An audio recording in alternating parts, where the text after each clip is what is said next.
Alright guys, on the screen you can see your who governs and to what ends guiding questions for this chapter.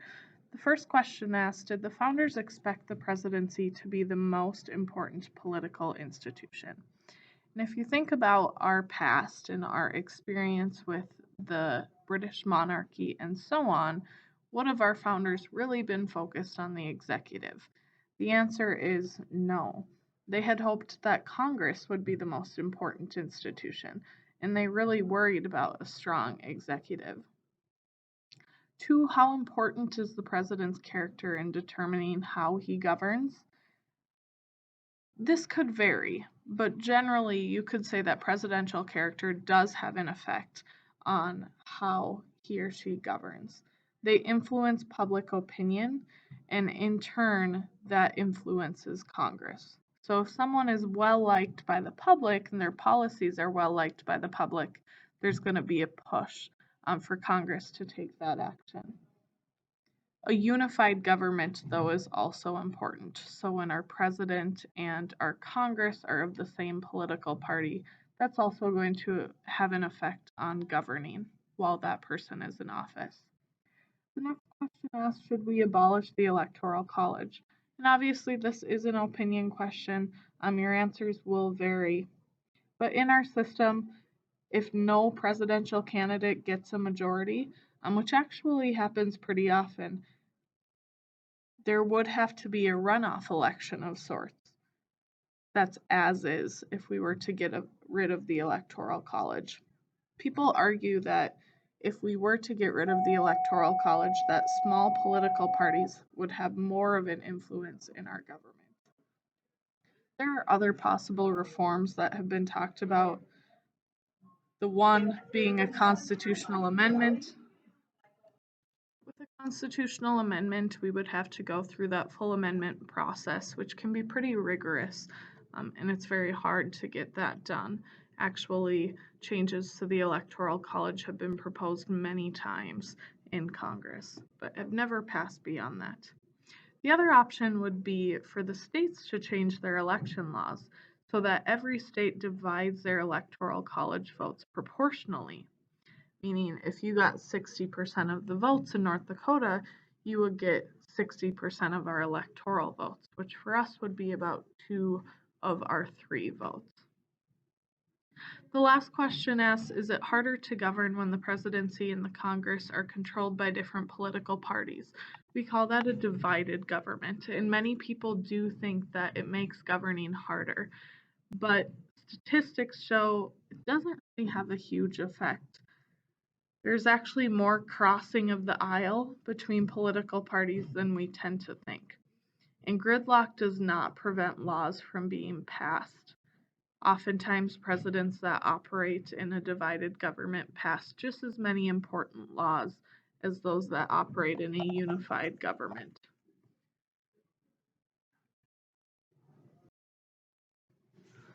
All right, so first we're going to talk about the powers of the president. And the powers of the president are a little bit different than the roles of the president.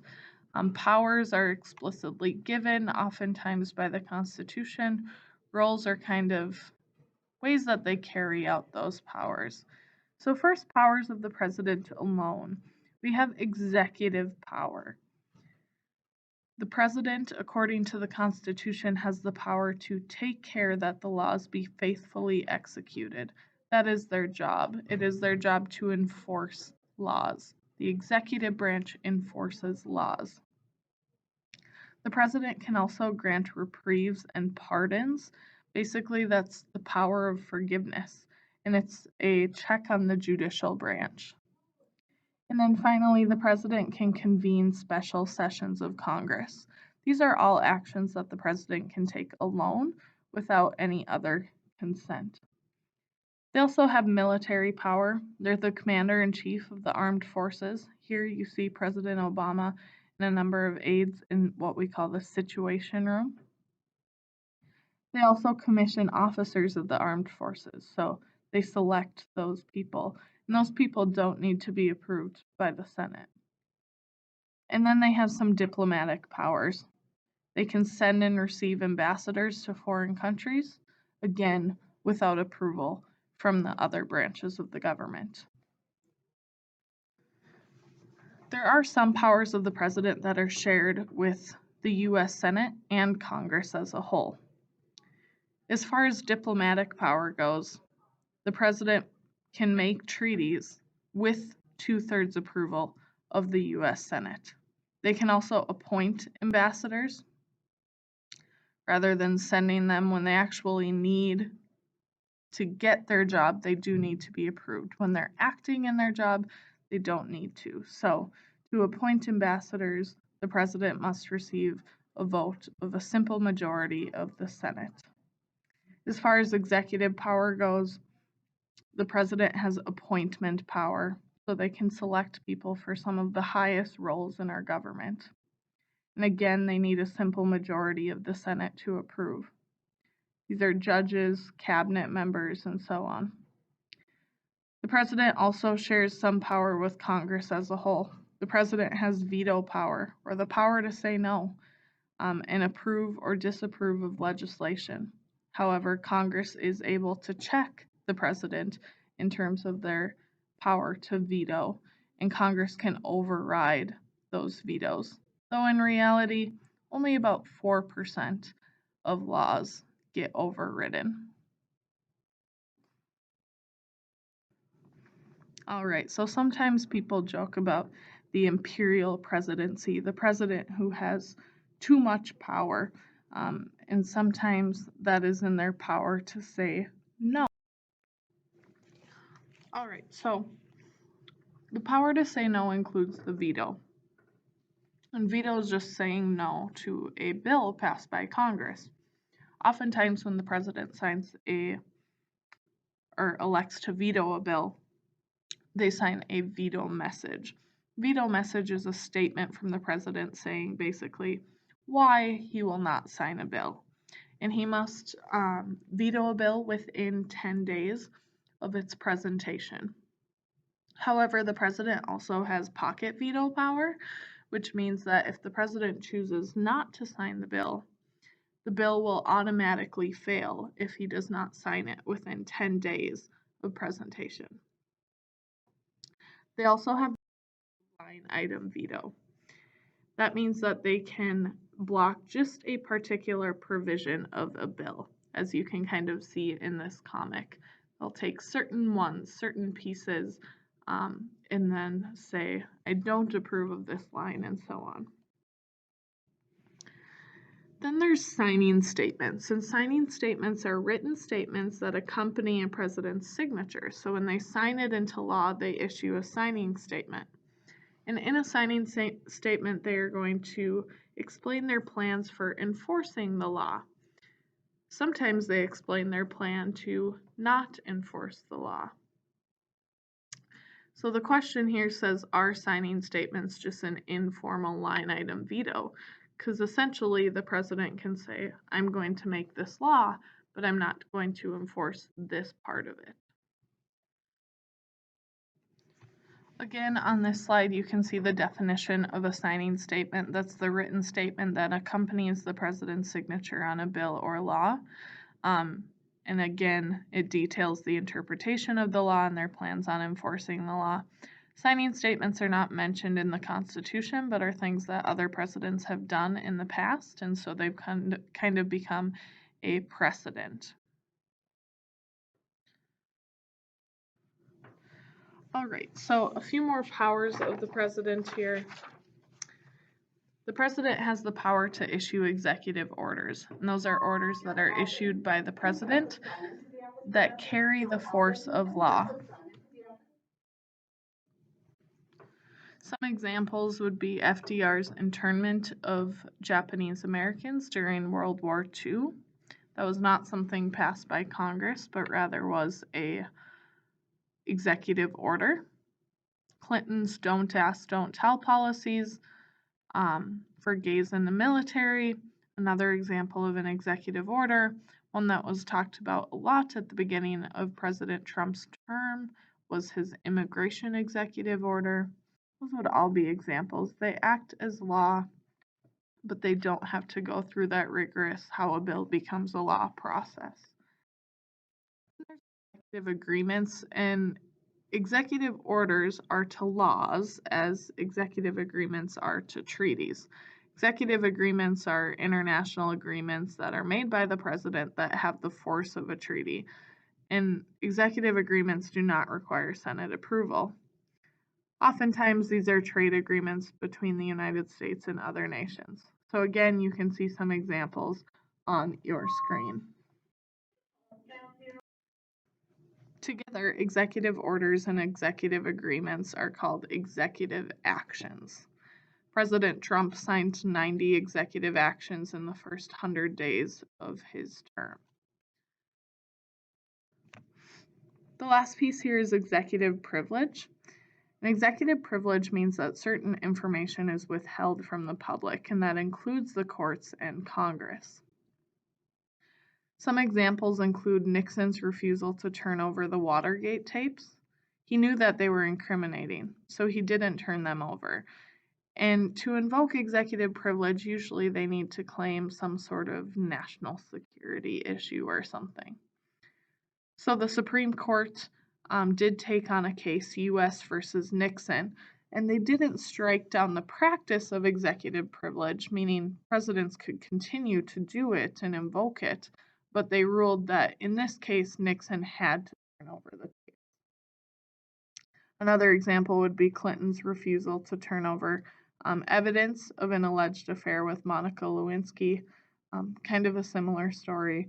In this case, the Supreme Court rules against Clinton, but not against executive privilege. The greatest source of presidential power is not found in the Constitution, but rather in politics and public opinion. Presidential popularity can have a lot of influence on public policy. The president appeals to three major audiences. First, his fellow politicians and leaders. He tries to build a positive reputation among DC colleagues, and it's important in affecting feedback on his various views and policy proposals. He appeals to partisan grassroots members, basically people that work in his political party at a local level.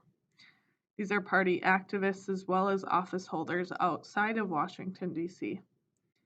The president wants to help them get reelected. He wants them to help him get reelected. And he wants to make sure that they exemplify his principles. And finally, the president appeals to the general public, or in the United States, a country the size of the United States, many publics, many public groups with many different views. You have a definition on your sheet. Bully pulpit. It's a public office or position of authority that provides the holder with an opportunity to speak out and be listened to on any matter. The president is in a position of bully pulpit. He uses his office to appeal to the general public and to get his policy proposals passed. Now, popularity and influence. How does popularity actually affect public policy? The president hopes to convert personal popularity to congressional support for their legislative programs.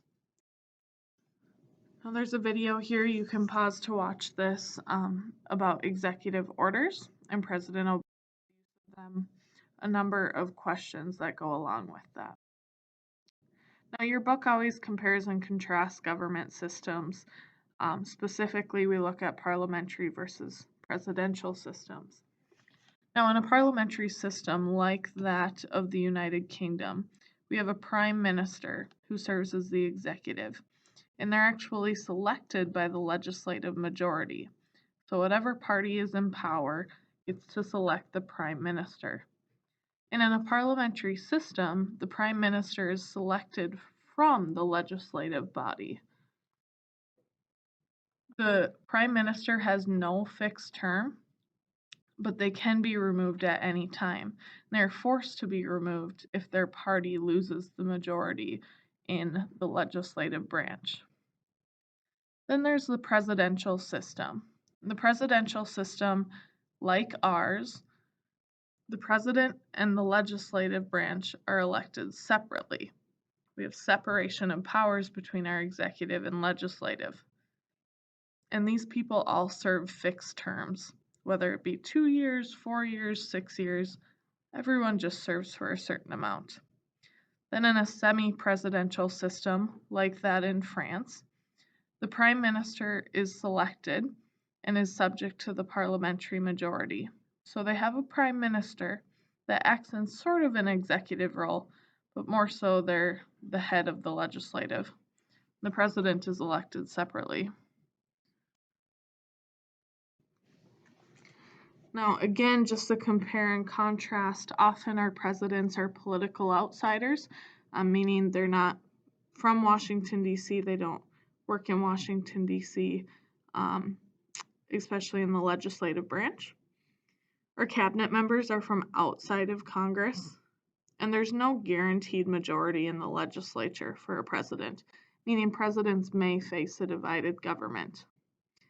Prime ministers are always insiders, meaning they were currently serving in the legislative branch.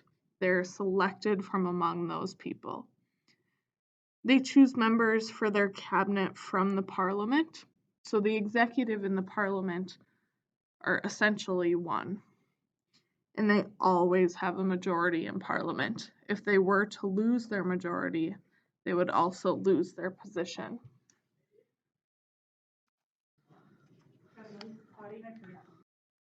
Now, I've used the term divided versus unified government a couple times. Your note sheet asks you to circle which one is more common in politics today.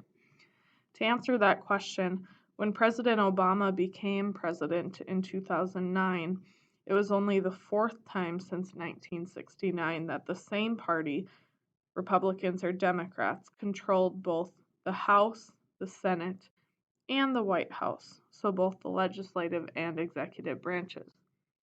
So which is more common in politics today? Overwhelmingly divided government. Divided government means that the control of the executive and the legislative is split between two different political parties. In a unified government, you have control of the executive and the legislative shared by the same party.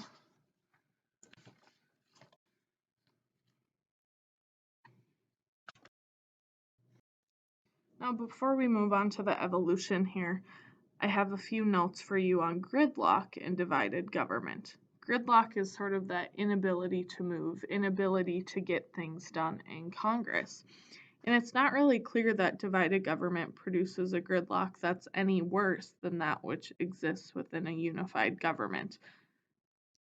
Stats show that important laws are just as likely to be passed in a divided government as they are in a unified government.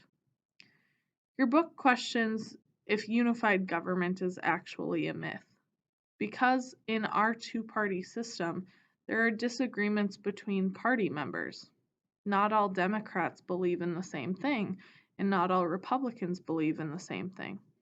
This is because with our electoral system, we have these big tents, we have these big groups of people with many different views that fall under one of two categories. And it's not clear that gridlock is necessarily a bad thing. Scholars believe that many voters actually ticket split deliberately, meaning they vote for two different political parties on the same ballot to produce a divided government and magnify checks and balances. So is gridlock a necessary consequence of representative democracy? Maybe. We need to represent so many different viewpoints that sometimes it almost becomes immovable. Now, the evolution of the presidency. Few issues inspired as much debate or concern about the framers as the problem of defining the chief executive. The framers of the Constitution feared anarchy, and they also feared a monarchy. They obviously feared a monarchy because of their relationship with Great Britain, but they were just as scared as anarchy or lack of government, lack of order. And so they tried to strike a balance in forming the role of chief executive. One of the suggestions was to have a plural national executive. which is when several people each hold executive power in different areas, and they kind of work like a committee. Now, if you're watching this video recording, please go watch this Electoral College video. In your notes, I want you to kind of explain what the Electoral College is, and then we'll move on to terms of office. Also, as you're looking at the Electoral College video, be thinking about your opinion on it. Is it something we should keep, or is it something out of date, and why or why not? Now, the president's term of office, the framers had considered a number of different limits on the length of the presidential term. Most of their debate actually centered around a 4-year term with the president eligible for re-election, which is what we currently have, or a single 6-year or 7-year term without being eligible for re-election. They obviously decide on a 4-year term with possibility for re-election. This was a huge debate. Now, term limits have been written and unwritten. When George Washington served as the first president of the United States, he served for 2 terms. There were no limitations, no amendment to the Constitution that said he couldn't serve for many more years to come. But Washington decided that 2 terms was a good length of time. And so Washington resigns after 2 terms, and this sets a precedent for presidents, basically an informal rule to follow for years to come. Teddy Roosevelt was the first to sort of challenge this precedent. He tried to run for a 3rd term. The Republicans at the time said, "You can't do that. George Washington didn't do that." And so they didn't allow him to run. They ran someone else. And so Teddy Roosevelt wasn't happy with how the government was working, and so he decided, I'm going to run for a 3rd term. But since his party won't let him, he ran as a 3rd-party candidate, the Bull Moose Party, and he didn't win that election. And then FDR was the first president to be elected to a 3rd term. He served during the Great Depression and the Second World War, and he passed a number of social and economic programs at the time. FDR actually dies in office, and following FDR's administration, we pass the 22nd Amendment, which sets term limits for the President of the United States. You cannot serve more than 2 terms or 10 years total. We'll talk about that more in a minute here. Now, what are some of the pros and cons of term limits? One of the pros was no one becomes too powerful. No one becomes dictator-like. But many people who argued against term limits said, this is so anti-democratic. If we really like our president, we should be able to pick them again and again and again. And so that was one of the major cons of term limits, and that's still a discussion we have today when we talk about term limits for members of Congress.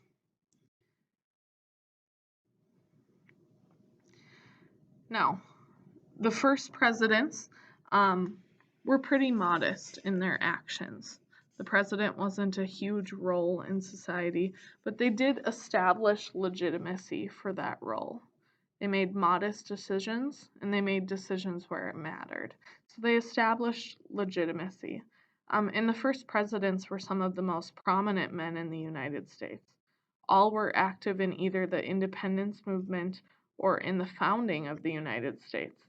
And all but John Adams served 2 terms in office. Then we had the Jacksonians. There were changes in American politics with the election of Andrew Jackson in 1829. Andrew Jackson established an independent presidency, and he demonstrated what a popular with the public president can do. This This change in politics, coupled with a change in presidential personality, affected the relationship between Congress and the president, and tension between the legislative and executive branches intensified. Andrew Jackson was known for signing vetoes, disagreeing with Congress on many matters. Then we had the reemergence of Congress following the Jackson presidency. With few exceptions, Congress dominated the government, but this was also an intensely partisan era. Public opinion was divided, and candidates started to win by very narrow margins.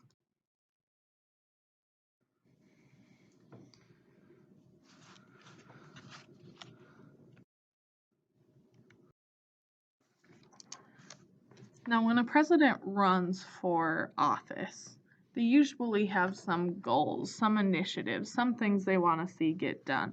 We call this the president's program. So putting together a program to develop policies, the president or the candidate for that matter can find in a number of different groups. This is especially true when the president is trying to develop policies on short notice. These several groups have their pros and cons in terms of their involvement in public policy. The first is interest groups. And interest groups are great in that they have well-developed plans and ideas, but one weakness would be that they have a very narrow view or narrow interest of the public and of what the public wants because they are so focused on one thing. Aides and campaign advisors often have some new ideas, but sometimes they're not always feasible. The people who are great at feasible plans are the federal bureaucracies, the federal agencies. They know what's feasible, but they can also lack creativity and new ideas. The president will also look to outside academic specialists and specialists in other areas. And these people tend to have general ideas and criticisms about certain programs, but again, they don't necessarily know what's feasible and they don't always know the details of that public policy. So, to kind of summarize in your box there, the president is going to rely on several sources to help develop their policies, all of which have their strengths and weaknesses. Now, every president since Hoover has attempted to reorganize the executive branch. And often they'll try and reorganize the executive branch around certain causes or concerns. For example, post 9/11, George W. Bush reorganizes the executive branch around homeland security goals. Now, the office of the president is made up of a couple different groups. There's the executive office of the president, which is the staff. And these people report directly to the president, and they perform a number of staff services. Many staff members enjoy personal friendship with the president. This would be the chief of staff, the press secretary, people like that. Then you have the cabinet, and the cabinet are like your experts. Not necessarily your friends, though some of them are, and some of them did work on campaigns, but they're expected to be experts in the field that they overlook. And so by custom, cabinet officers are the heads of the 15 major executive departments. The cabinet has become a more deliberative body over time. It's just a tradition set by Washington. It's nothing that was included in the Constitution or required by the Constitution, but it's something that George Washington had, and it's something that presidents still have today, and it becomes more developed over time. And then independent agencies, commissions, and judgeships. These different agencies, all part of the federal bureaucracy, which we'll talk about next week, are quasi-independent, meaning they're kind of separate from partisan politics, but they are appointed by the president. And so our independent agencies are meant to be a little bit more shielded from public opinion and from party politics and all of that. All right, the next piece here is on the role of the vice president. In your box it says explain how the role of the vice president has changed over time. So John Adams once said, "I am the vice president. In this I am nothing, but I may be everything." John Adams was right in that he really didn't have a job except to serve as a sort of president in waiting. Traditionally, vice presidents served as just a president in waiting, someone that would replace the president if something ever happened. Now, the founders didn't think that was a big enough job for them, so they said, "We'll also call you the president of the Senate." But in all reality, the vice president has rarely in history acted as the president of the Senate. That was kind of their consolation prize. Today, vice presidents are very involved in initiatives in developing public policy, in foreign affairs and diplomacy, and so on. Vice presidents also have another important job. One of the most important decisions a vice or a presidential candidate can make is choosing their running mate or their VP. Often a presidential candidate is going to select someone who, quote, balances the ticket. Basically, this person should strengthen his or her chance of being elected or re-elected. In selecting the appropriate running mate is an extremely complicated process that takes into account 100 of factors and characteristics, some which include race, gender, ethnicity, age, personality, ideology, military experience, position on the issues, and so on. For example, in the last race for the president, Trump, who's known for his, say, lack of government experience, picks Pence, who has government experience and is a little bit more of a traditional politician. Now, Clinton, a female, decides to pick Kane, a male, to balance her ticket. She also picks someone that tends to be a little bit more moderate than liberal to try and attract some of those Republican voters that maybe don't want to vote for Trump, and so on. All right, we're going to go over a couple of the amendments here. All of the amendments will be on your quiz or test that we take right before Christmas break. The 20th Amendment moves Inauguration Day, that's the day we swear in the president, from March to January, which shortens the lame duck period, that time between election and leaving office. It also clarified that if the president dies before inauguration, the vice president becomes the new president. The 22nd Amendment sets a term limit. It's also known as the FDR Amendment. It says that no president should serve more than 2 terms or 10 years in office. You can serve 10 years if you first serve as the vice president and take over when there is less than 2 years left in that president's term. If there is more than 2 years left, you are not eligible to run for a second term. The 25th Amendment is also called the JFK Amendment. It clarifies a couple things. First, when a vacancy opens up in the vice presidential office, the president can appoint a new one with consent from both houses of Congress. So it sets up a way for the vice president to be replaced. It also sets up a way for the president to temporarily give up their position by written letter to the Speaker of the House or the President pro tempore of the Senate. Reagan, as you can see in this picture, temporarily gave up his job as president when he was shot in March 30th of 1981.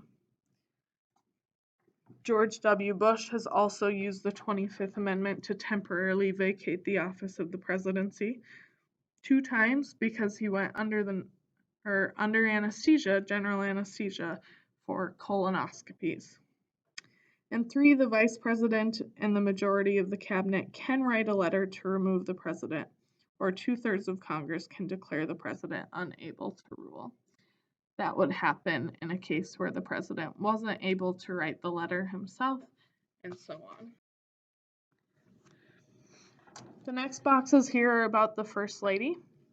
It says, explain how the role of the First Lady has changed over time. In the beginning, the work of the First Lady was very limited. It was limited to informal, behind-the-scenes advice and attending social functions, basically just being the wife of the president. But as the years pass, this shifts into a more public and involved role. They start to fill in for the president during times of need, and today they advocate for causes that they see important. So how have First Ladies fulfilled their responsibilities of citizenship, such as serving the public good? Here are some examples. Abigail Adams was a friend and advisor to her husband. Eleanor Roosevelt traveled and she spoke on behalf of her husband. Edith Wilson also spoke on behalf of her husband following his stroke. Kennedy was a big proponent of the arts. Pat Nixon loved to be in touch with the constituents and the American people, and she would spend hours a day writing to them. Laura Bush focused on military families and what we could do to help them. And Michelle Obama was all about healthy lifestyles, which you guys know about her school lunch program and things of that nature. So how powerful is the president? Many modern presidents feel that they have lost power. Due to the complexity of issues, the government is less able to act decisively. There's public scrutiny, the rise of interest groups. All of these kind of feed into this loss of a powerful executive. Presidential rules of thumbs for dealing with political problems include first, move it or lose it, meaning you want to get it done, make sure you do it early in your term before your influence erodes. To avoid details, to have just a few top priorities and forget about the rest. And finally, that cabinets don't get much accomplished, people do. Presidents here give White House subordinates, and they give them well-defined responsibilities. They watch them closely. All right, that is all for chapter 14. If there's anything you missed, anything you want clarified, be sure to check in with me and we'll get that figured out. Chapter 13 and 14, so Congress and the presidency are going to make up a bulk of your Unit 4 exam. We will start the bureaucracy following this chapter, and a little bit of that will be on your exam as well. Let me know if you have any questions and have a great rest of your day.